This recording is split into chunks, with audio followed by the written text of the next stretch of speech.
Merci pour votre fidélité. Africa 24 d'héritage vous propose une analyse de la crise politique malgache avec M. Mondia Rondefo, ancien Premier ministre malgache. Monsieur le Premier ministre, bonjour. Bonjour.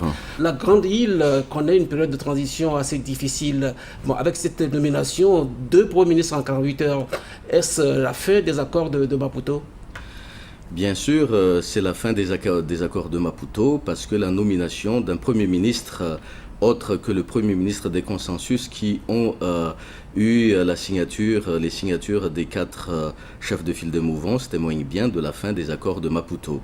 Et le fait aussi de nommer 2 premiers ministres en moins de 48 heures témoigne aussi de la particularité de la transition malgache et aussi du bricolage que l'on fait montre par rapport à la gestion de l'affaire nationale. L'actuel Premier ministre, M. Albert Camille Vital, il est âgé de 57 ans. Il est donc issu des rangs de l'armée, donc militaire. Est-ce que le chef du gouvernement de transition a-t-il cherché à ressouder l'armée autour de sa personne ?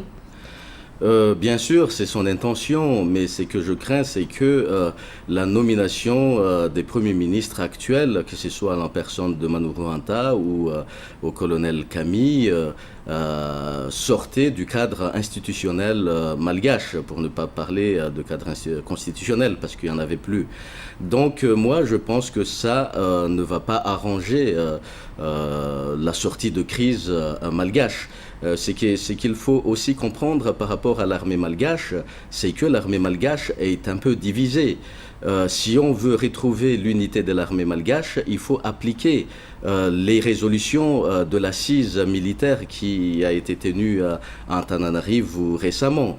Et les militaires aussi, l'armée, pour se souder, pour retrouver leur unité, a besoin d'un cadre institutionnel clair pour agir. Donc je ne pense pas que le fait de nommer un colonel à la tête du gouvernement fera sortir. Ça peut permettre à cette armée de se ressouder, vous ne pensez pas du tout? Je ne pense pas du tout. L'armée a besoin d'un cadre institutionnel clair pour se résoudre. Qu'est-ce que vous appelez cadre institutionnel? Les accords de Maputo, d'Addis Abeba? Les accords de Maputo qui est déjà tombé à l'eau. Il faudrait trouver un cadre de rassemblement, que ce soit pour les politiques malgaches, pour les sociétés civiles, mais aussi pour que l'armée puisse se reconnaître dans l'évolution des affaires malgaches. Alors, quelle est votre vision, Monsieur le Premier ministre, quelle est votre vision de ce cadre institutionnel que vous évoquez? Oui, ma vision, c'est simple. Quand j'ai accepté de quitter mon poste de Premier ministre sous la pression internationale, soi-disant j'étais le blocage du processus de résolution de crise à Madagascar, j'ai déjà dit que je ne m'opposerai pas à l'application de l'accord de Maputo, mais je ne cautionne pas cet accord parce que c'est voué à l'échec. Vouloir transformer un gouvernement en assemblée nationale, c'est illogique. Donc c'est une approche systémique fausse. Donc il faut que la communauté internationale reconnaisse son erreur. La France aussi, notamment, doit plus ou moins tempérer aussi sa démarche en ne privilégiant pas une voie à sens unique, mais en acceptant une recherche de solutions à la crise d'une manière endogène. Donc en termes clairs, il faudrait recadrer l'affaire nationale malgache dans un cadre de rassemblement, dans un cadre institutionnel, et cela d'une manière consensuelle, inclusive. Je voudrais reprendre par exemple les assises régionales, les assises nationales pour redéfinir les affaires nationales. Parce que si on veut parler des élections, sur quelle base se base-t-on quand on dit il y aura des élections législatives alors qu'il n'y a même pas de code électoral en 2010. Il n'y a même pas de code électoral. Il n'y a même pas je dirais, des réglementations claires par rapport à ces élections-là. Mais Monsieur le Premier ministre, il faut d'abord résoudre la question de l'armée. Qui c'est qui dirige réellement le Madagascar? Est-ce Androel ou bien est-ce C'est une bonne question. C'est une bonne question. Qui dirige réellement Madagascar? Madagascar, malheureusement, c'est comme un bateau ivre en plein océan.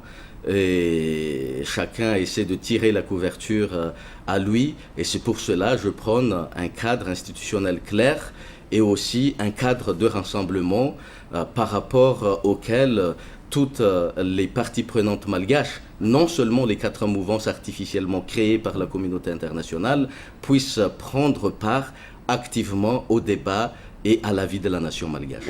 Alors, je lis cette phrase du nouveau Premier ministre malgache, c'est M. Albert Camille Vital. Il dit en substance, je ne m'attendais pas à cette nomination. Je pense l'avoir été sur proposition de mes frères d'armes qui ont consulté le chef de l'État. En l'occurrence, ceux qui tiennent les commandes au niveau de la gendarmerie, de la police et bien sûr de l'armée. Alors, il est là pourquoi concrètement ? Il faut pas. Il représente qui ? Le colonel Camille, c'est un frère pour moi. Donc il ne faut pas qu'il se trompe que c'est l'armée tout entière qui l'a soumise auprès du président. Il y a quelques factions de l'armée, peut-être ils sont aux commandes, mais on savait très bien que quand il y avait un changement à Madagascar, il y avait d'autres généraux qui étaient aux commandes et qui étaient obligés de partir quand cela ne cadrait pas avec la réalité du pays. Donc c'est un conseil que je donne, il faut qu'il y ait un cadre institutionnel clair pour que l'on puisse recouvrer l'unité de l'armée, si l'on veut parler de l'unité de l'armée. Mais déjà, on parle de gouvernement militaro-civil. Mais même mon gouvernement était militaro-civil. Il y avait. Et ça n'a pas marché. Mais ça n'a pas marché. Bon, c'est pas que mon gouvernement, ça n'a pas marché. Mon gouvernement, vous pouvez demander l'avis du FMI et de la Banque mondiale, mais par rapport aux hypothèses pessimistes qu'ils se sont fait avant la mise en place de mon gouvernement, ils étaient étonnés de voir que mon gouvernement était performant, quand même. Donc, ce n'est pas le gouvernement en soi, c'est l'approche de la communauté internationale, c'est l'approche des autres entités politiques qui ont faussé les jeux à Madagascar.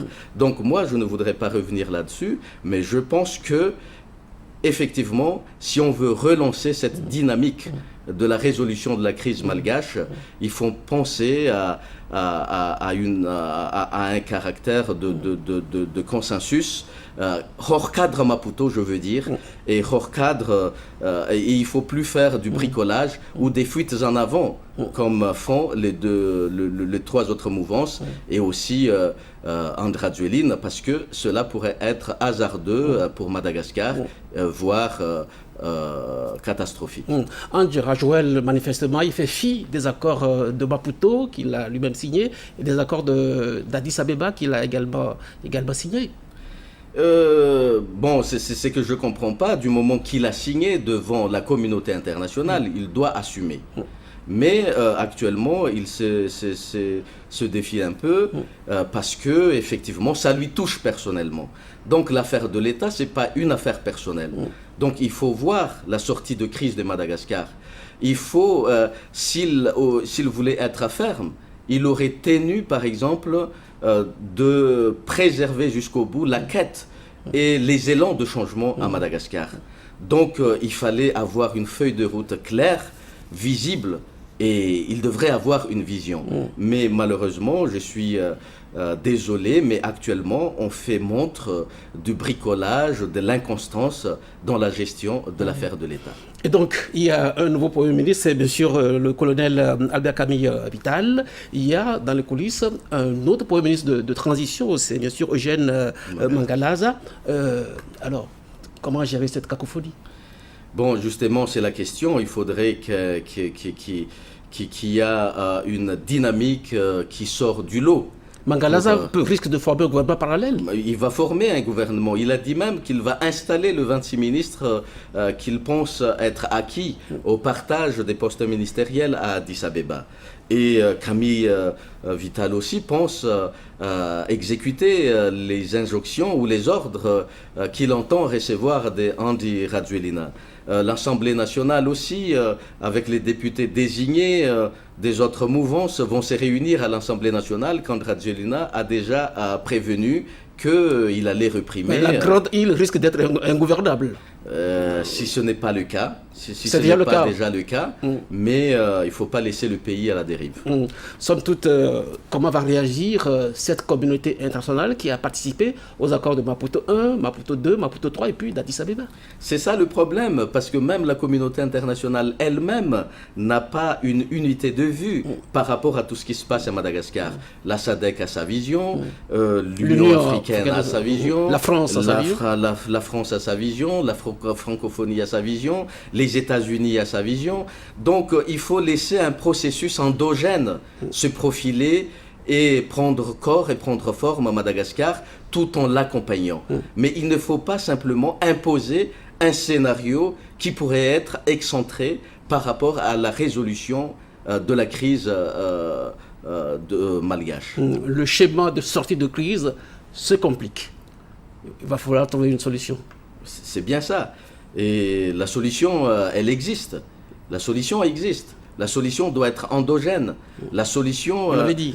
Oui, c'est ce que j'ai dit. Il y avait déjà des assises régionales, des assises nationales. Il faut laisser ça reprendre vie et puis reprendre toutes les parties prenantes, que ce soit politique, société civile, pourquoi pas les militaires, prendre part activement à ces discussions et pour émettre des avis. Et à l'issue de cela, des institutions claires vont se mettre en place pour réaliser les élections dans des cadres, des codes électoraux bien clairs, avec des garanties internationales, pour que ça soit crédible et effectivement transparente, pour que les élections ne soient plus contestées, pour que les élections soient une source de stabilité pour le pays. Cette solution-là existe, mais il faut de la bonne volonté de la part de la communauté internationale pour l'accompagner.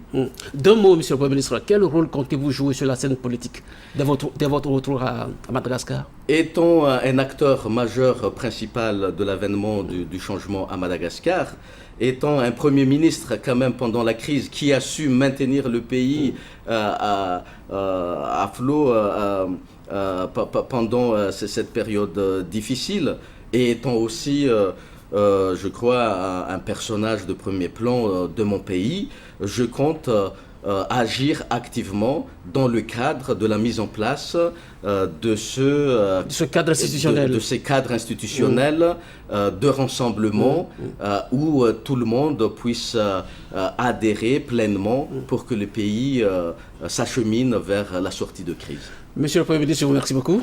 Merci. Décryptage se referme. L'info continue sur Africa 24. À bientôt. Au revoir.